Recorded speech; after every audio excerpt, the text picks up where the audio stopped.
আসসালামু আলাইকুম।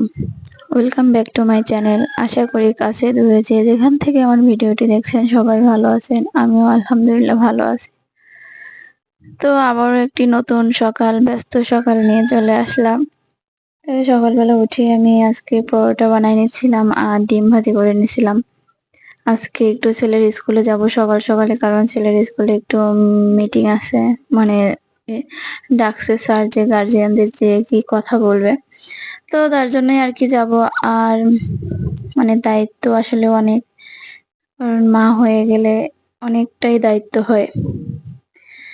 যা কখনো চিন্তাও করতাম না। তো সেটাই করা লাগে। তো খাওয়া-দাওয়া শেষ করে আপনাদের ভাইয়া আবার বাজারে গেছিল। বাজার থেকে লাল শাক নিয়ে আসছে আর কাঁচকলা নিয়ে আসছে আর লাউ নিয়ে আসছে। তো যাই হোক, আমি লাল শাকগুলো কেটে রেখে গেছি আর আপা এখানে তরি-তরকারি সবগুলো কেটে রাখবে। আমি আবার স্কুলে গেছিলাম। স্কুল থেকে আইসে রান্না করতেছি। আর এখন বুঝতেছি যে মা হওয়ার পরে কতটা দায়িত্ব একটা মেয়ের। যখন বাচ্চা হয় না বা নতুন বিয়ে হয় তখন একটা দায়িত্ব থাকে না, কিন্তু যখন বাচ্চা হয়ে যায় তখন একরকম দায়িত্ব শুরু হয়। বাচ্চা যখন স্কুলে দেব তখন আরেক রকম দায়িত্ব শুরু হয়।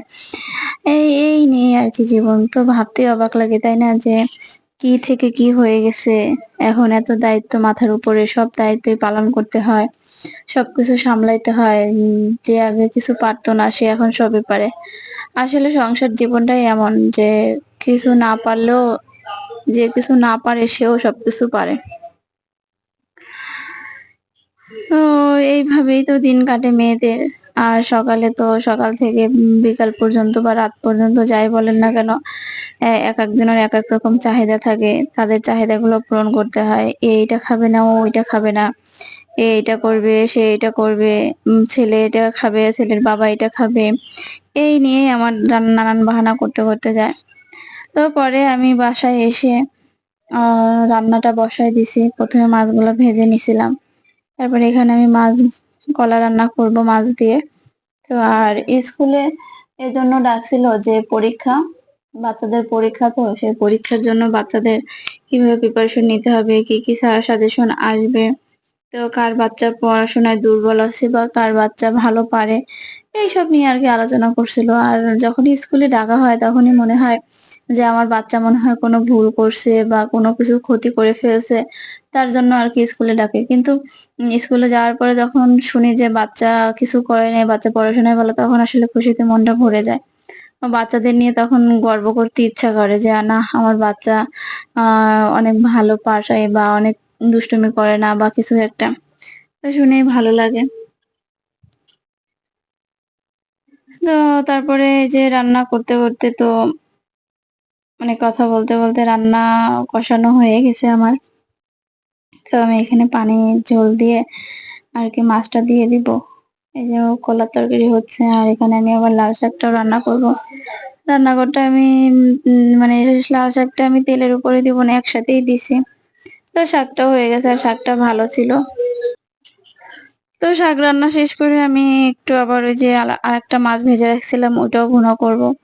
ওই যে বললাম না যে রান্নাঘরে আসলে একেকজনের একেক রকম আবদার, মায়ের কাছে বা বউয়ের কাছে একেকটাই আবদার থাকে। তো সেগুলাই আরকি পূরণ করতে হয় আরকি, এছাড়া আর কিছুই না। তো এখানে মাছ ভুনা করে নিছি। উম অল্প একটু মাছ ভুনা করব, বেশি করব না। তো এখানে এই মাছটা দাঁত নামাচ্ছিল। তো এটা ভুনা করে নিছি। এটা অনেক অঞ্চলে অন্যরকম নাম বলে। তো আমাকে একটু বলবেন যে আপনাদের অঞ্চলে বা আপনাদের এলাকায় কি নাম বলে। তো তারপরে বিকেলে আবার ছেলেকে নিয়ে কোচিং এ গেছিলাম। কোচিং থেকে আসার পরে বিকালে একটু আবার নাস্তা রেডি করলাম। কারণ ছেলেদের জন্য যদি একটু নাস্তা না খাওয়ানো হয় তাহলে তো আর হয় না।